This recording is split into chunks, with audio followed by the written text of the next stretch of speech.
저는 어려서부터 역마살이 좀 있는 것 같아요. 제가 그냥 어디 다니는 걸 그렇게 좋아하고 어려서부터 그랬어요. 제 피 속에 있는 것 같아요. 저희 아버님도 어디를 가시면 그냥 못 가시고 안 가본 데로 이렇게 돌아다니시는 그런 분이신데, 그래서 저희 아버님 70살에 미국에 오셔서 텍사스에서 인디애나까지 기차로 48시간 혼자 여행하신 분이에요. 저도 역마살이 있어서 어디 다니는 거 좋아하고, 가만히 보면 제가 이렇게 가만히 앉아서 목회하는 게 기적이에요. 한 곳에 앉아있는 사람이 못 되는데, 초등학교 시절부터 어디를 다니는 걸 참 좋아했습니다. 그래서 제가 초등학교 때부터 시외버스 타고 의정부로 영화보러 다녔고요. 그리고 시간이 나면 아무 버스나 집어 타고 종점까지 가보는 게 저의 취미였어요. 그래서 저 옛날에는 서울에 버스가 1번부터 600번까지 있었거든요. 여러분 아마 기억나실 거예요. 자기 동네 버스들. 제가 그 600번까지 버스 노선을 다 외웠어요. 1번 정릉에서 개포동, 2번 정릉에서 도원동, 3번 정릉에서 영등포를 쭉 다 외웠는데, 요즘 한국 가보니까 버스가 다 바뀌어가지고 이게 이제 모르겠더라고요. 그런데 제가 이제 어려서부터 그렇게 버스를 타고 종점까지 가보는 게 취미인데, 제가 살던 삼양동에서 138번 버스를 타면 어디까지 가냐 하면 지금의 합정동, 당일리까지 갔어요. 당일리에 가면 당일리 발전소가 있죠. 그리고 그 당일리 발전소, 옛날 그 동네 이름은 양화진이라고 하는 곳이었습니다. 그 당일리 발전소로 이렇게 가다 보면 오른쪽으로 이제 한강변에 이렇게 언덕이 나오고, 그 언덕 위에 천주교 절두산 성지가 거기에 형성이 되어 있었어요. 옛날에 천주교에서 절두산이라고 하는 그 산은 원래는 잠두봉이라는 이름을 가진 곳이었는데, 이게 누에를 닮았다 그래서 잠두봉인데, 그곳에 캐토릭 교인들이 많이 순교를 당해서 목을 잘라 죽인 곳, 절두산이라고 하는 이름이 붙여졌고요. 그곳에 캐토릭 천주교 순교자 공원이 있습니다. 근데 그 공원에 가보면 참 아름다워요. 거기에 숨겨진 역사는 참 슬프고 가슴 아프지만, 거기서 바라보는 한강변의 모습이, 양화진의 모습이 참 아름다워요. 또 조경도 굉장히 잘 돼 있어가지고 저 어려서도 그곳이 참 마음에 들었었어요. 그리고 그 천주교 절두산 성지를 이렇게 가다 보면 오른쪽에 양화진 외국인 묘지라는 곳이 있었습니다.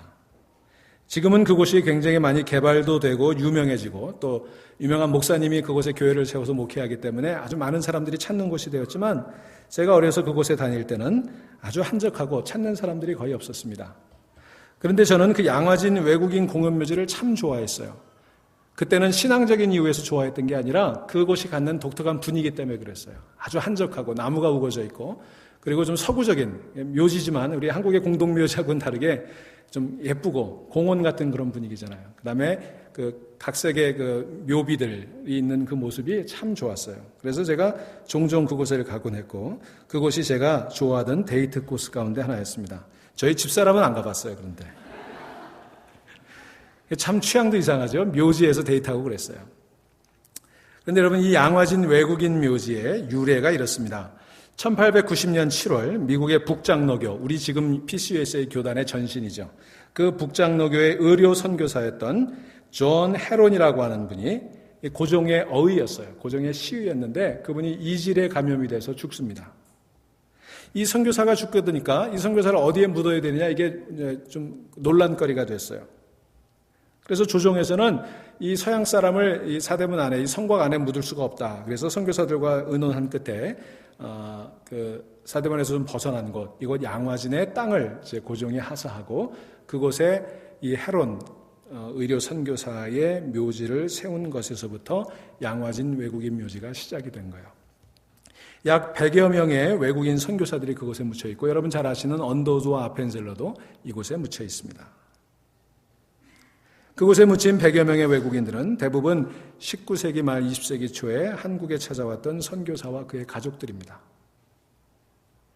그런데 그곳에 가면 묘비가 이렇게 묘지마다 세워져 있죠. 그 묘비들을 읽어보면 참 감동적인 이야기들이 많이 있습니다. 힐버트 선교사의 묘비가 이렇습니다. 나는 웨스트민스터 사원에 묻히기보다는 한국에 묻히기를 원하노라. 아펜젤러 선교사는 섬김을 받으러 온 것이 아니라 섬기러 왔다. 테일러 선교사는 주님, 길고 긴 여행을 끝내고 이제 나는 안식을 얻었습니다. 이렇게 그 묘비에 기록해 놓고 있고요. 젠센 선교사는 친구를 위하여 자기 목숨을 버리는 것보다 더 큰 사랑이 없습니다라는 예수님의 말씀을 새겨 놓았습니다. 그런데 그 많은 묘비들 가운데 우리 가슴을 뭉클하게 하는 한 묘비가 있습니다. 루비 캔드릭이라고 하는 선교사인데요. 언더우드나 아펜셀러처럼 잘 알려진 선교사가 아니었어요. 그는 무명의 미국인 여자 선교사였습니다. 그런데 그 묘비가 참 감동적이에요. 이렇게 쓰여 있습니다. 영상을 좀 보여주실 수 있을까요? 묘비를. 예. 여기 양화진 외국인 묘지. 지금은 이렇게 잘 단장이 되는데 그전에는 이렇지는 않았어요. 다음 보여주시고요. 예. 이것이 바로 루비 캔드릭 선교사의 묘비입니다. If I had 1,000 lives to give, Korea should have them all. 내게 만일 나눠줄 수 있는 1,000개의 목숨이 있다면 그 모든 것을 조선을 위해 바칠 것이다. 여러분, 이 루비 캔드릭 선교사는 조선 선교사로 와서 8개월 동안 있다가 죽었어요. 근데 그 8개월 동안 무슨 대단한 일을 한 거 아니에요. 한국말, 조선말을 배우기 위해서 이제 선교 활동을 하려면 말을 배워야 되니까 조선말을 공부하다가 풍토병에 걸려서 25살 나이에 죽었어요. 그런데 그녀가 투병 중에 자기를 파송했고 자기를 위해 기도해주고 있던 텍사스의 앱 월스라고 하는 곳의 청년의 친구들에게 편지를 보냅니다. 그 편지가 마침 그 텍사스 앱 월스에서 집회를 하고 있던, 청년 집회를 하고 있던 그 친구들에게 배달이 되었어요. 그 편지들을 읽어보니까 그 편지 속에 이 이야기가 적혀 있던 거예요. If I had 1,000 lives to give, Korea should have them all. 이 편지를 읽었던 그의 동료들, 그의 친구들이 정말 감격했어요. 그래서 그 루비 캔드릭 선교사를 위해 간절히 기도했는데 그 다음날 전보가 도착을 했습니다. 그 캔드릭 선교사가 죽었다는 거예요. 그 캔드릭 선교사가 죽으면서 이런 유언을 남겼습니다. 내가 만일 죽으면 텍사스의 앱월스 청년들에게 10명씩, 20명씩, 50명씩 아침 저녁으로 조선으로 건너오라고 전해주십시오. 그런데 여러분, 놀랍게도 그녀가 죽은 뒤 3년 동안 텍사스 앱월스의 청년회에서 거짓말처럼 20명의 선교사 헌신이 이루어졌고 그들이 아시아의 여러 나라로 그리고 조선으로 선교를 가게 되었습니다. 그리고 그들이 모은 헌금으로 그녀가 남긴 이 소중한 글귀 If I had 1,000 lives to give, Korea should have them all. 내 생명 1,000개가 있더라도 조선을 위해 다 바치리라고 하는 그 글귀를 이 친구들이 이 묘비명으로 세워주었던 것입니다. 여러분 어떠세요? 참 가슴이 시리도록 아름다운 감동적인 이야기 아닙니까? 8개월 동안 그녀가 한 일이 별거 없을지라도 조선말을 배우다가 조선을 사랑하다가 조선의 백성을 사랑하다가 25살 꽃다운 나이에 그만 한국의 풍토병에 걸려 죽고 말았던 그녀의 조선과 조선 백성을 향한 사랑의 마음은 정말 고귀한 것이었습니다. 자, 생각해 보십시다. 도대체 양화진에 묻혀있는 100여 명의 선교사들은 무엇 때문에 그 낯선 땅 조선에 왔을까요? 한 번도 와보지 못하고 조선에 대해서 제대로 알지도 못하고 그 말도 하지 못하던 그들이 어쩌자고 조선에 와서 그들의 생명을 그렇게 바쳤을까? 이 비문에 새겨진 이 글귀들은 도대체 우리에게 무엇을 얘기해주고 있는 걸까? 여러분, 이 양화진에 있는 또 묘비들 가운데 더 우리를 가슴 뭉클하게 하는 묘비가 있어요. 그것은 닥터 윌리엄 제임스 홀이라고 하는 분의 묘비입니다. 그런데 이 묘비에 보면 그 다음 보여주세요. 예, 이게 윌리엄 홀과 그의 아내 로제타의 사진인데요. 다음 장면 보여주시죠. 그들의 묘비예요. 그런데 여기 보면 닥터 윌리엄 제임스 홀의 이름이 가장 위에 있고요. 그 밑에 로제타 홀, 그 아내의 이름이 있고 그 밑에 또 다른 이름이 있어요. 그 이름이 뭐냐면 에디스 마거렛 홀이라고 하는 이름이에요. 윌리엄 선교사의 딸의 이름인데요. 여기 묘비에 보면 몇 년도에 태어나서 몇 년도에 죽었다고 하는 그 숫자가 적혀 있죠. 어떻게 적혀 있는 줄 아세요? 이 에디스 마거렛 홀의 이름 밑에 1895부터 1899 4살에 죽었어요. 아버지와 함께 죽어서 4살에 죽은 그 에디스의 무덤이 이곳에 묻혀 있는 것입니다. 저는 그의 이야기를 한번 따라가 보았습니다. 도대체 왜 이 아이는 4살의 나이에 낯선 땅에서 죽어 묻혔을까?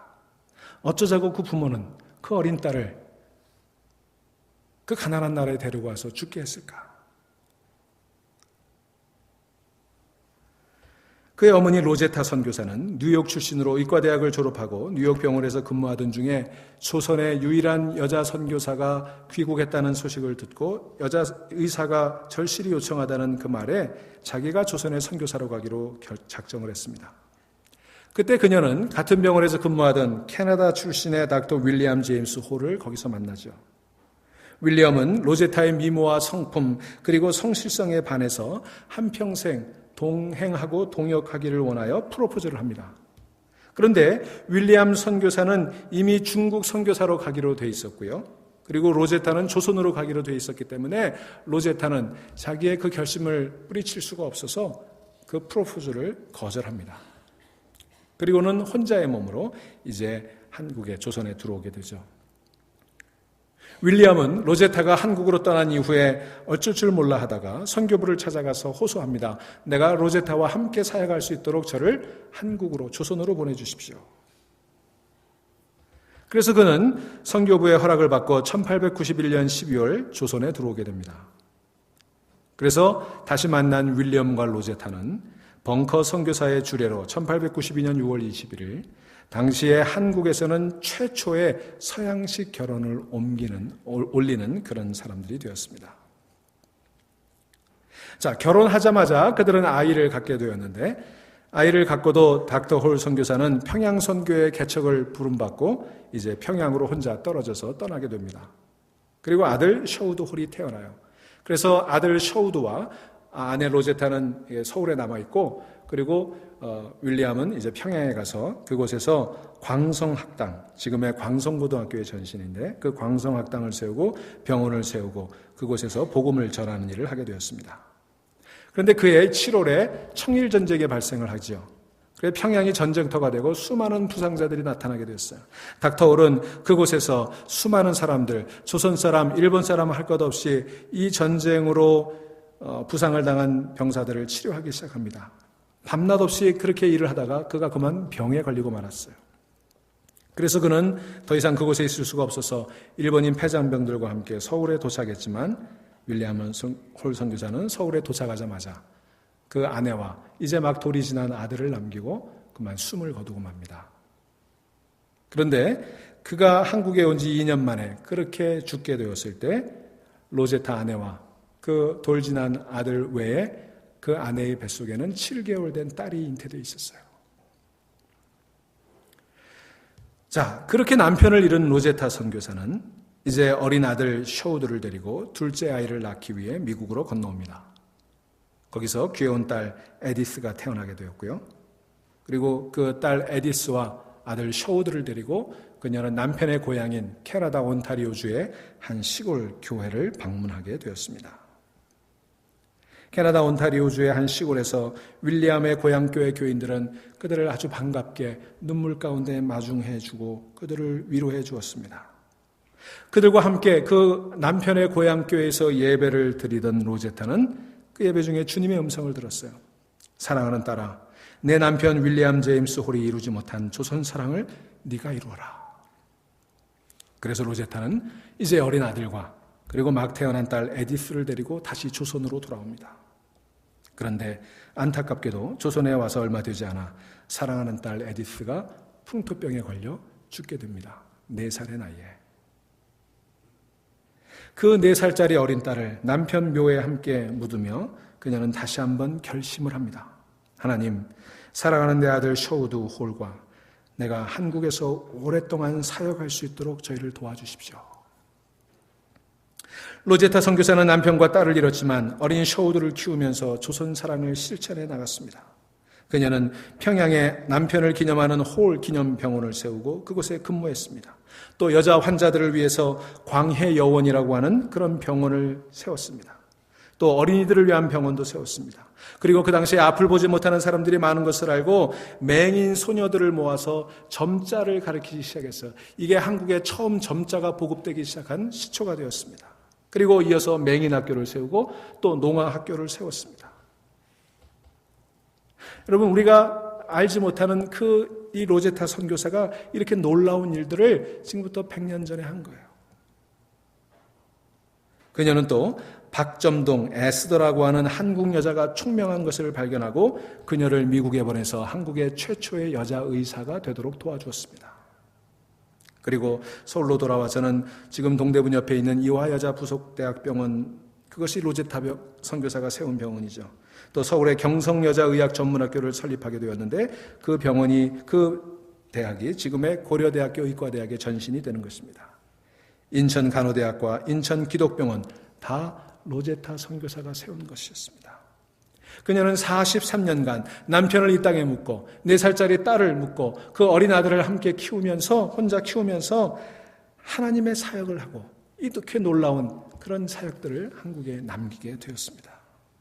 미국은 그녀의 사역을 인정하여 미국이 뽑은 200대 여인의 한 사람으로 그녀를 선정해 주었습니다. 그녀가 85세의 나이로 숨을 거두면서 그녀는 양화진, 그곳 남편과 딸이 묻혀 있는 곳에 함께 묻히게 되었죠. 그런데 놀라운 것은 그 아버지 윌리엄과 어머니 로제타에게서만 한국 조선 사랑이 끝난 것은 아니었습니다. 돌이 막 지났을 때 아버지를 잃은 그 아들 셔우드, 그도 부모님의 조선 사랑을 잊지 않고 이어갔습니다. 조선 땅에 아버지와 어린 여동생을 묻었던 그는 16살이 되면서부터 선교사님들의 집을 지어주는 그런 아르바이트를 하면서 공부했습니다. 그러다가 어려서부터 함께 지내면서 정들었던 그 박점동, 한국의 최초의 의사가 되었던 그 박에스더가 결핵으로 숨지게 되자 큰 쇼크를 받고 의사가 되기로 결심하고 미국으로 건너와 의사가 되었습니다. 그렇게 의사가 된 그는 메리안이라고 하는 여인과 결혼하는데 그 부인도 의사였습니다. 그 둘이 다시 조선 땅을 찾아서 조선에 돌아옵니다. 그들은 열심히 아버지 어머니가 섬겼던 그 일들을 계속해 나갔고 특별히 결핵을 퇴치하는 일에 앞장섰습니다. 한국의 결핵협회가 최초로 이 셔우드 홀 박사에 의해서 세워졌어요. 그리고 우리 어렸을 때 크리스마스가 되면 왜 카드에 이렇게 붙이던 크리스마스 실도 이분들이 처음 한국에 도입을 한 것입니다. 자, 생각해 보세요. 우리 같으면 아버지를 잃어버린 땅, 어린 여동생을 잃어버린 땅, 아마 지긋지긋해서 뒤도 돌아보기 싫었을 텐데 그는 아버지와 어머니의 조선사랑을 이어갔습니다. 그런데 그의 사역은 그렇게 순탄하지만은 않았습니다. 일본과 미국의 태평양 전쟁이 일어나게 되니 일본 정부는 미국인인 셔우드 홀을 의심의 눈초리로 바라보았습니다. 그래서 그를 헌병대에 연행해서 재판을 하고 징역 3년 5천엔의 벌금을 내렸습니다. 그는 한국에 남아있기 위해 가재도구와 집을 팔아 그 벌금을 내면서 한국에 남아있기를 원했지만 결국 쫓겨나게 되었지요. 그러나 셔우드 홀 부부는 선교를 포기하지 않았습니다. 한국에서 쫓겨난 이 두 부부는 인도로 건너가서 마지막 은퇴할 때까지 힘을 다해 선교에 힘을 쏟았어요. 그리고 은퇴해서 이제 아버지의 나라인 캐나다에서 쉬고 있던 어느 날 그는 한국에서 편지를 한 통 받습니다. 그가 세웠던 결핵협회 그리고 아버지가 세웠던 광성고등학교에서 보내온 초청장이었습니다. 그래서 그는 조선을 떠난 지 오랜 세월이 흘러 91살의 나이로 한국 땅을 다시 밟게 되었습니다. 그의 가면은 남달랐습니다. 그는 오자마자 양화진을 찾아 그곳에 묻혀있는 아버지와 어머니, 여동생의 묘를 방문하고 그리고 광성고등학교에 가서 설교하며 이렇게 이야기했습니다. I still love Korea. 저는 여전히 한국을 사랑합니다. 제가 죽거든 나를 절대로 미국이나 캐나다 땅에 묻지 마시고 내가 태어나서 자랐던 사랑하는 이 나라, 또한 내 사랑하는 어머니와 아버지, 누이 동생이 잠들어 있는 한국 땅에 저를 묻어주시기를 바랍니다. 그런 이야기를 남기고 캐나다로 돌아갔어요. 그 후 7년의 세월이 흘러 그가 98살 장수했어요. 98살의 나이로 죽게 되자 그의 부인과 함께 아버지인 윌리엄 제임스 홀과 어머니 로제타 그리고 동생 에디스가 묻혀있는 양화진 땅에 묻히게 되었습니다.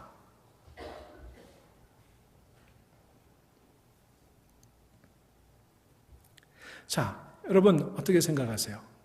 이 홀 가족의 이야기가 어떤 이야기입니까? 왜 닥터 윌리엄 제임스 홀과 로제타 부부는 평안한 미래가 보장되어 있는 그곳을 떠나서 그들이 그토록 먼 땅 조선까지 와서 살다가 이국 땅에 묻히게 되었을까요? 왜 닥터 윌리엄 제임스 홀은 아들 돌잔치도 참석하지 못하고 일하다가 막 돌이 지난 아들 셔우드와 그리고 태어나지도 않은 딸을 남긴 채 조선 땅에 묻히게 되었을까요? 왜 로제타는 젊은 나이에 객지에서 남편과 그리고 딸도 잃고 그리고 조선 땅에 다시 돌아왔을까요? 4살밖에 되지 않은 딸 에디스를 남편 무덤 옆에 묻었을 때 조선 땅이라면 지긋지긋하다는 생각이 들지 않았을까요? 하나님이 정말 신실하신 분이라면 어찌 이 신실한 가족에게 이렇게 가혹하게 하실 수가 있단 말인가, 그런 생각이 들지 않았을까요? 왜 그 아들 셔우드 박사는 아버지가 묻힌 곳, 어머니가 묻힌 곳, 여동생이 묻힌 그 땅을 다시 찾아와서 그 모진 고초를 겪으며 그곳에서 사역을 했을까요? 그리고 마침내 그도 그 땅에 묻히게 되었을까요? 제가 이 윌리엄 제임스 홀과 로제타 홀의 아들 셔우드 박사가 일제시대 때 겪었던 이야기를 읽게 되면서 아주 감동했어요. 그들이 이제 이 셔우드 박사가 결핵협회를 세우고 그리고 결핵 퇴치를 위해서 열심히 사역을 하는데 그것을 일본 총독부가 고깝게 여긴 것입니다. 그래서 그들을 간첩 혐의로 체포했어요. 그래서 일본 헌병이 그를 수사하면서 이렇게 신문했다고 그래요. 당신네는 내외가 다 의사요. 고국인 미국에서 두 사람이 계속 일을 하면 얼마든지 부유하게 그리고 평안하게 살 수 있을 텐데 감리교 선교위원회에서 지급되는 월급이라야 너무 초라한 것 아니요. 도대체 두 사람이 다 그렇게 고생하여 오랫동안 공부하고 무엇 때문에 이 가난한 땅에 와서 그렇게 고생하는 거요. 무슨 다른 목적이 분명히 있을 것이요. 일본 헌병 신문관이 생각할 때는 이상한 거죠. 있을 수가 없는 일이죠. 아마 이들이 첩자일 것이다. 무슨 그런 목적이 있으니까 이 짓을 하고 있지, 그렇지 않고서는 일본 헌병이 생각할 때 이해가 안 됐던 거예요. 젊디 젊은 미국인 의사 부부가 본국에서 일을 하면 얼마든지 대접받아가며 평안하게 살 수 있을 텐데 어쩌자고 이 박봉에 과중한 업무를 맡아 이 수고를 하고 있단 말인가, 도저히 이해가 안 됐어요. 그래서 간첩의 임무를 수행하고 있음이 틀림없다고 그렇게 믿었던 겁니다. 그래서 닥터 셔우드 박사 부부를 그렇게 추궁한 거예요. 근데 여러분, 놀라운 거는요, 그때 성령께서 이 셔우드 박사에게 놀라운 지혜의 말씀을 주셨어요. 그가 그 신문하는 일본 헌병에게 이렇게 대답했다고 합니다. 당신은 일본 군인입니다. 당신의 천황에게 충성을 하는 일본 군인입니다. 그 충성이 당신이 받는 봉급과는 상관이 없을 것입니다. 전쟁터에서 목숨을 잃게 되더라도 그 일이 당신이 받는 봉급과는 상관없는 일일 것입니다. 우리도 마찬가지입니다. 우리도 우리 주님이시고 우리 왕이신 예수 그리스도께 충성을 다하고 있는 것입니다. 봉급이 적든 선교지에서 생명을 잃게 되는 일이 생기든 오직 그분께만 충성을 다하는 것입니다. 당신이 당신네 천왕에게 바치는 충성은 크고 우리가 우리 임금 예수 그리스도께 드리는 충성심은 그만 못하다고 생각하시는 것입니까? 이 말을 들은 일본 헌병이 할 말이 없었을까요? 그렇습니다. 저들이 왜 그 박봉을 받으며 그 낯선 땅에 와서 고생을 했는지 셔우드 박사는 아주 정확하게 얘기해주고 있어요. 저들이 왜 그 먼 곳 조선까지 와서 선교를 하다가 이국 땅에 묵혔을까? 대답은 간단한 거예요. 거기 복음을 들어야 될 영혼들이 있고 나는 그 복음을 먼저 받은 자이기 때문이었습니다. 그 복음을 먼저 받은 자로서 나의 임금 되시고 나의 구주가 되시는 예수 그리스도에게 충성을 다하기 위해서였던 것입니다. 사랑하는 여러분, 오늘 우리는 우리의 주님 되시고 우리의 왕 되시는 예수 그리스도의 말씀에 순종하며 충성하고 있습니까? 오늘 우리는 그 예수 그리스도 왕이신 우리 하나님께 충성하기 위해 IT 선교팀을 파송하는 파송의 예배를 드립니다. 저는 지난 몇 주 동안, 지난 몇 달 동안 계속해서 떠나는 14명의 선교팀만이 아니라 우리 모두가 보내는 선교사가 되어 이 일에 동참하자고 말씀을 드렸습니다. 선교라고 하는 영어 단어 미시오는 보냄이라고 하는 뜻을 가진 라틴어 미시오에서 온 유래된 단어입니다. 보냄을 받고 나아가는 것이 선교이고 보냄을 받아 나아가는 사람이 바로 선교사인 것입니다. 우리는 보냄을 받은 거예요. 예수 그리스도의 은혜를 받고 그래서 죄에서 구원받고 하나님의 자녀가 되었기에 그 사랑 놀라워서 그 주님의 보냄을 받고 나아가는 선교사가 되는 것입니다. 여러분, 교회는 땅끝까지 가서 복음의 증인이 되고 가서 모든 족속으로 제자를 삼으라는 주님의 마지막 명령에 순종해서 시작된 게 교회 공동체였어요. 그러므로 교회는 끊임없이 복음을 들고 나아가야 하는 것입니다. 그게 교회에 맡겨진 미시오, 선교인 것입니다. 에밀 브로너라고 하는 선교 신학자가 이런 말을 남겼습니다. A church exists by mission as fire exists by burning. 마치 불이 타오름으로 존재하듯이 교회는 선교를 함으로써 존재할 수 있다. 여러분, 우리 교회가 선교 사역을 감당함으로 온전히 교회로 존재할 수 있기를 주의 이름으로 소망하고 축원합니다. 오늘 우리가 읽은 성경 본문 사도행전 13장에 보면 안디옥 교회가 나와요. 여러분, 안디옥 교회는 불과 설립된 지 1년 정도 되는 개척교회였습니다. 또 예루살렘 밖에 세워진 최초의 교회였어요. 그러니까 그들은 이방 땅에 세워진 말하자면 이민교회였던 셈입니다. 생각해 보세요. 이방 지역에 세워진 개척 이민교회. 쉽게 상상할 수 있지 않습니까? 자기 몸, 자기 교회 하나 건사하는 것도 힘겨웠을 그런 교회가 안디옥 교회였어요. 그런데 여러분, 그 안디옥 교회가 이제 막 개척해서 이제 걸음마를 하기 시작한 그 개척 이민교회 안디옥 교회가 자기들 가운데 가장 유능하고 가장 열심히 일했던 두 사람, 사울과 후에 바울이 된 사울과 바나바를 택하여 선교사로 파송하고 있습니다. 이 두 사람이 안디옥 교회에서 감당했을 일들을 생각하면 도저히 그렇게 상상할 수 없는 그런 상황이었어요. 그런데도 그들은 그렇게 했던 거예요. 왜 그랬을까? 어떻게 그게 가능했을까? 여러분, 오늘 13장 2절 본문에 보면 그 비결이 나와 있죠. 오늘 13장 2절에 뭐라고 얘기합니까? 주를 섬겨 금식할 때 성령이 이르시되 그랬어요. 여러분, 이게 비결이었어요. 그들은 진정으로 주를 섬기는 공동체였습니다. 주님을 섬기기 위해 금식하며 기도하며 주님의 마음이 무엇인지를 느끼는 공동체였습니다. 주님의 꿈과 주님의 소망을 함께 나누는 공동체였어요. 그렇게 주님을 섬기며 금식하며 기도하던 그 안디옥 교회, 개척 이민교회에 성령께서 임하셨던 거예요. 예수님이 승천하면서 약속해 주셨던 그 성령이 이 안디옥 교회에 임했던 것입니다. 그래서 성령께서 저들에게 말씀하셨어요. 내가 불러 시키는 일을 위하여 바나바와 사울을 세우라. 여러분, 기억하시기 바랍니다. 교회는 성령께서 시키는 일에 순종하는 것이 교회예요. 내 뜻, 내 주장대로, 내 원칙대로 일하는 것이 아니라 성령께서 주시는 뜻에 순종하는 게 교회라고요. 안디옥 교회는 그래서 성령의 인도하심에 순종했습니다.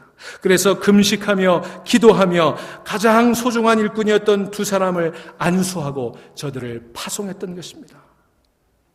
이 안디옥 교회의 순종, 이 안디옥 교회의 선교사 파송은 우리 기독교 역사에 놀라운 일을 일으켰습니다. 그렇게 파송받은 사울과 바나바의 선교로 인해 교회는 아시아의 여러 지역으로 그리고 유럽으로 번져 들어갔고, 그리고 마침내 세상을 뒤집어 엎는 놀라운 기적을 일으키게 되었던 것입니다. 그 일로 인해 저와 여러분이 복음을 듣고 하나님의 자녀가 되었던 것입니다. 오늘 우리 교회가 여기 세워질 수 있었던 것, 바로 안디옥 교회로부터 출발했던 거예요. 사랑하는 교회 여러분, 저는 우리 교회도 기도하는 가운데, 금식하는 가운데 성령의 인도하심을 따라 그렇게 사역하는 교회가 될 수 있기를 주의 이름으로 축원합니다. 형편을 이야기하지 맙시다. 안디옥 교회도 하지 않았습니까? 준비의 부족을 이야기하지 맙시다. 성령께서 이끌어 주실 거예요. 안디옥 교회는 그렇게 많이 준비가 되어 있었을까요? 안디옥 교회의 형편이 그렇게 좋았을까요? 그렇지 않았다는 것은 자명한 것 아닙니까? 그렇다면 우리 교회도 능히 할 수 있으리라 저는 믿습니다. 사랑하는 여러분, 오늘 저와 여러분이 하나님의 자녀가 되어 이렇게 아름다운 예배당에서 이렇게 복된 예배를 드릴 수 있게 된 것, 안디옥 교회 때문입니다. 사울과 바나바 때문입니다. 루비 캔드릭 선교사 때문입니다. 자기의 1000개의 생명이 있을지라도 조선을 위해 바치겠다고 얘기했던 25살 꽃다운 나이에 숨진 그 캔드릭 선교사, 그 때문이었습니다. 윌리엄 제임스 홀 선교사와 그의 아내 로제타 선교사 때문이었습니다. 셔우드 홀 선교사 때문이었습니다. 4살짜리 에디스 홀 때문이었습니다. 이름도 없이 빛도 없이 복음을 들고 한 번도 가보지 못한 땅으로 나아갔던 저 선교사들의 수고와 헌신과 희생 때문에 저와 여러분이 복음의 수혜자가 되고 복음의 증거자가 된 것입니다. 여러분, 우리가 이 사실을 잊으면 안 될 거예요.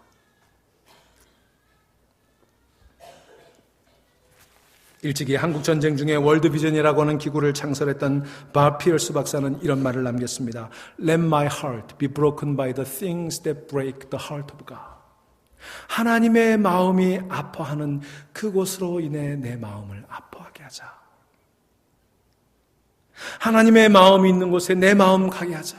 하나님의 시선이 머무는 곳에 나의 시선도 가 있게 하자. 하나님의 뜻이 있는 곳에 내 몸도 내 마음도 다 거기 가 있게 하자. 그게 밥 피어스 목사님의 마음이었어요. 사랑하는 여러분, 하나님의 마음이 있는 곳에 여러분의 마음을 보내시기를 바랍니다. 하나님의 시선이 머무는 곳에 여러분도 그곳에 시선을 두시기를 바랍니다. 밥 피어스 박사의 딸이었던 말릴리 피어스는 선교사였던 아버지의 삶이 너무나 고단한 것을 보았기에 자기는 그 길을 가길 원치 않았습니다.